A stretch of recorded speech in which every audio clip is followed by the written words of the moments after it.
ॐ गं गणपतये नमः।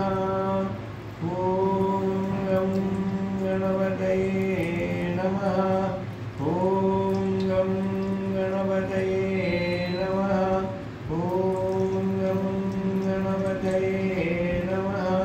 ॐ गं गणपतये नमः।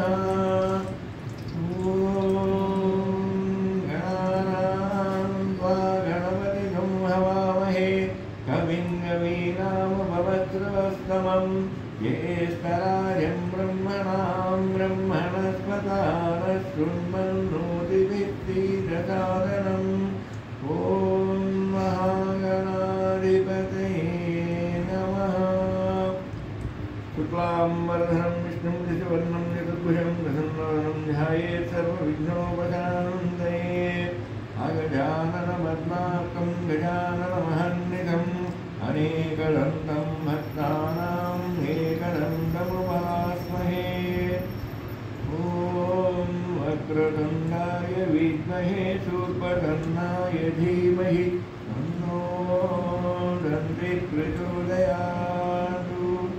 ॐ वक्रतुण्डाय विद्महे शूर्पकर्णाय धीमहि तन्नो दन्तिः प्रचोदयात्।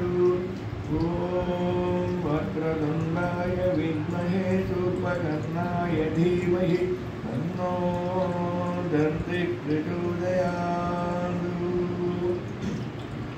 प्रथमं वक्रतुण्डं च एकदन्तं द्वितीयकं तृतीयं कृष्णपिङ्गाक्षं गजवक्त्रं चतुर्धरं लम्बोदरं पञ्चमं च षष्ठं विकटमेव च सप्तमं विघ्नराजं च धूम्रवर्णं तदाष्टमं नवमं भालचन्द्रं च दशमं तु विनायकम् एकादशं गणपतिं द्वादशं तु गजाननम्। द्वादशैतानि नामानि त्रिसञ्जम्यः पठेन्नरः न च विघ्नभयं तस्य सर्वसिद्धिकरं वरम्। वक्रतुण्डमहाकाय कोटिसूर्यसमप्रभा निर्विघ्नं कुरु मे देव सर्वकार्येषु सर्वदा। ॐ नमो विघ्नराजाय सर्वसौख्यप्रदायिने दुष्टारिष्टविनाशाय पराय परमात्मने लम्बोदरं महावीर्यं नागयज्ञोपशोभितम् अर्धचन्द्रधरं देवं विघ्नव्यूहविनाशकम्। ॐ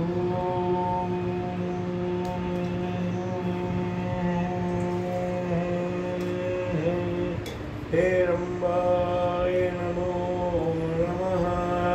सर्वसिद्धिप्रदो सिद्धं सिद्धिबुद्धिप्रदो भवः चिन्तितार्थप्रदस्त्वं हि सततं मोदकप्रियः सिन्धूरारुणवक्त्रैश्च पूजितो वरदायकः इदं गणपतिस्तोत्रं यः पठेत् भक्तिमान् नरः तस्य देहं च गेहं च स्वयं लक्ष्मीर्न मुच्यते।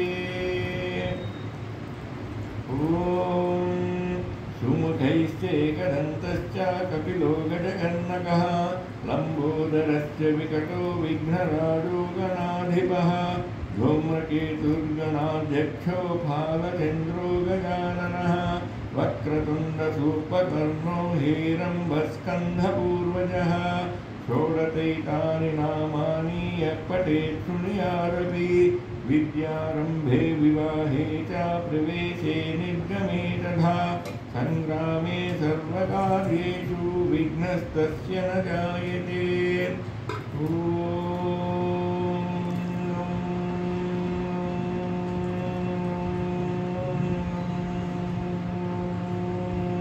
गणपतये नमः।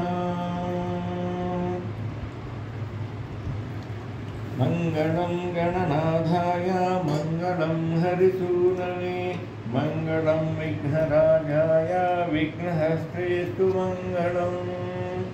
ॐ